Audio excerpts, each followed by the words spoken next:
You go talk to Commander Barron. I've had enough excitement for one day.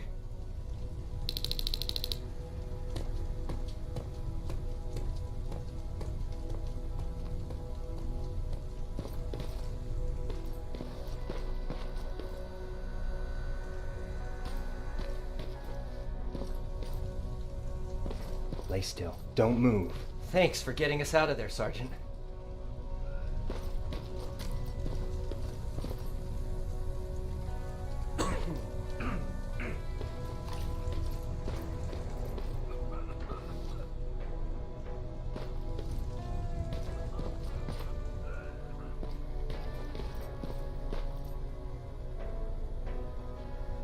Rivers, you want to explain to me what the hell happened? We lost downtown. I know that much. But how's that possible? What happened to our defense systems? Alvin says one of our soldiers came with an order directly from you to reset the target settings for non-lethals. He said what? Alright. This is what I want you to do. Find whoever is responsible for sending that order. All the messengers have GPS tracking, so we're keeping tabs on their location. Find them and bring them to me. Understood. And Rivers, despite what I might say about our resident egghead, I truly have a hard time believing that my men are incompetent. So expect the unexpected. And you know what I mean by that. Do you think the infiltrator's back? We won't be sure until you find those messengers and confirm my suspicion. As soon as you know what's going on, radio me.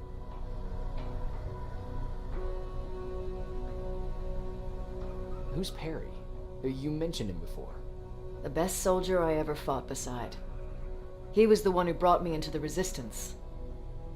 It's actually a funny story. Years ago, when I was just a kid, I saw a Skynet drone attacking some guy. Without thinking, I grabbed a rock and jumped on it. The guy was screaming the whole time while I beat the metal to the ground. Only when I was done did I realize he was trying to stop me. You killed a drone with a rock? I was young and stupid. Thank God the drone wasn't really armed, otherwise I wouldn't be here to tell you the story. He was a Resistance scientist, and that drone was one of his projects. So you can imagine he wasn't too happy when I smashed it to pieces. But he wasn't alone. There was this huge guy with a rifle on his shoulder, almost choking with laughter. I sure made his day.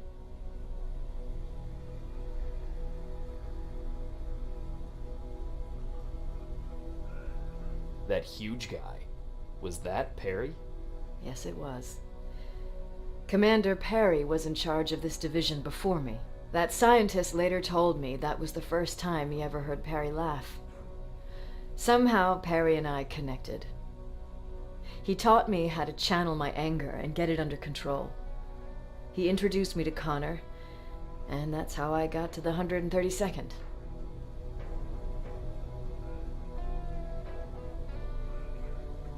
Whatever happened to Perry?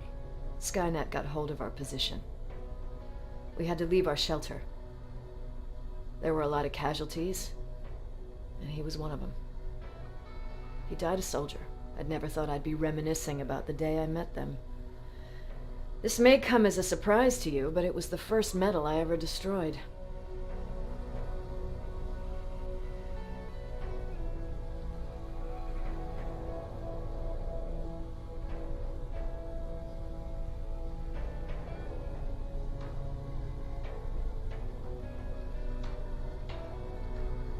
I'm not surprised.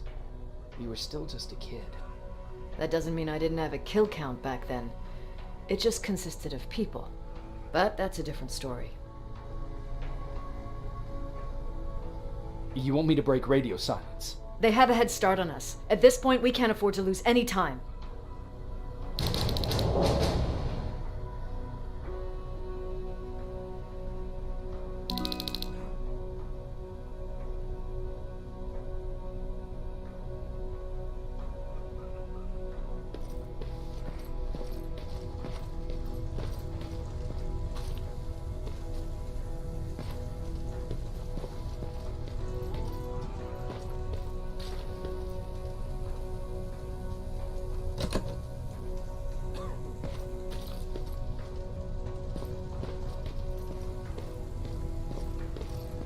Jacob, got a minute?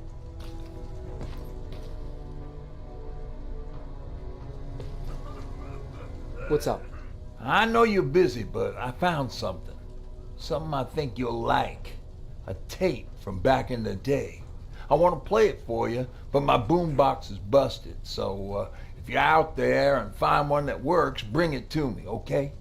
Can't you ask Jennifer or one of the other scavengers for help? I already did, but they couldn't find anything. Just think about it, okay?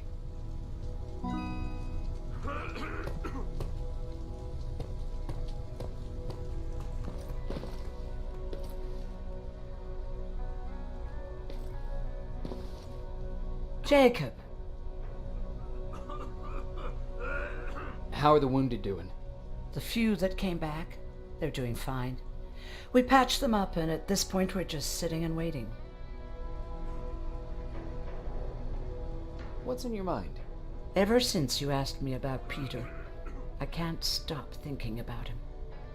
Like a teenage girl. That's your fault, young man.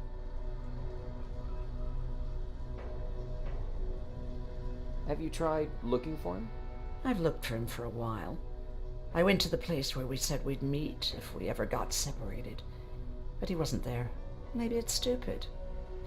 Maybe I should stop thinking about him. He's probably dead by now. God knows he can't take care of himself.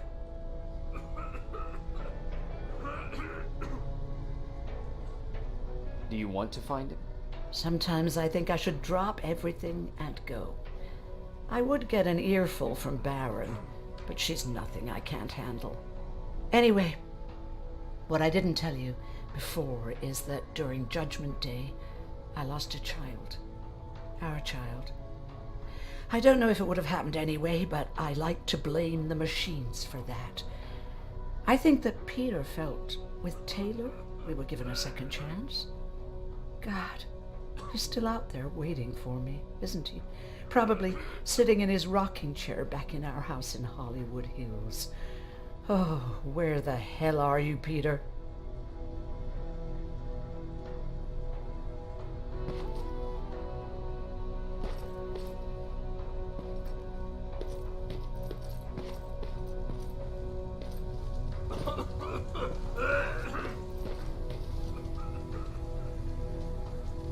Hey, glad to see you alive. And thanks for sticking your neck out for us. I wanted to tell you that, just in case. Hey, are you alright? We just got the news about the attack. They're getting closer, aren't they?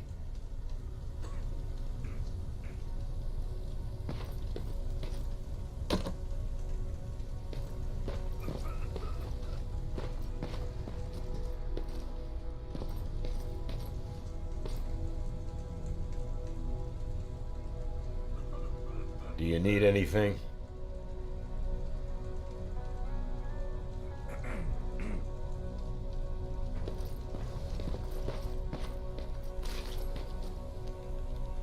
Wasn't expecting to find you here. You always seem to be out these days. Yeah, that's true. Lately I've been making extra runs to stock up on resources. The truth is, I was even thinking about leaving. But right now, I'm just waiting for my team to head back to downtown to look for other survivors. Let's hope there still are some. I see that Patrick's doing better. He is. He's a fighter. Certainly has more courage than I do. Why did you want to leave? In the face of what's going on now, it will sound stupid, but it just got to be a bit much, With Patrick hurt, I started to wonder if I'm even doing him any good by sticking around. I've been trying to protect him all this time, but I couldn't. I've proven that much already.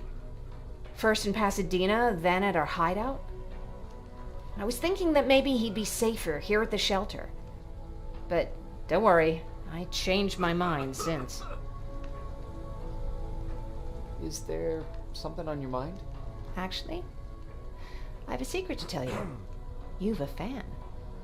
Patrick really looks up to you. It's good for him to have a role model. And I don't think he could have chosen better. I don't think I'd make for a good role model. I never knew Jacob Rivers could be so coy. Be proud. You're a hero. The Resistance owes you a lot. And so do I. If you hadn't found us back in Pasadena, I don't know what would have happened. Well, actually, I do. Exactly what the others said would happen. People were talking about the Annihilation Line months before it came. My father, of course, tried to turn it all into a joke.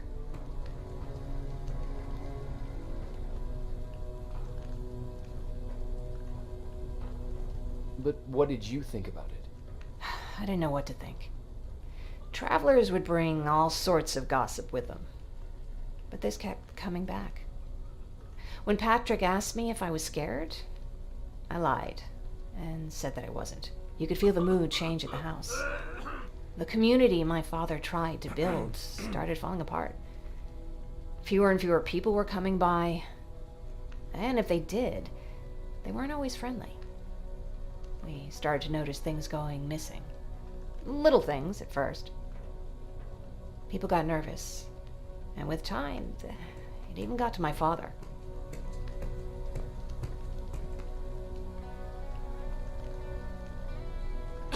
What do you mean? Well, for one thing, he stopped making jokes. It had never been as quiet at the house as it had been back then.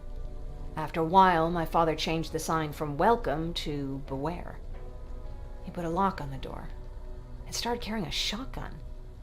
I didn't even know he owned a gun. He always said he didn't believe in them. I wanted us to leave our house and run, but he didn't want to listen. Said it was the only place he could keep us safe. Thanks for letting me spill my guts like that.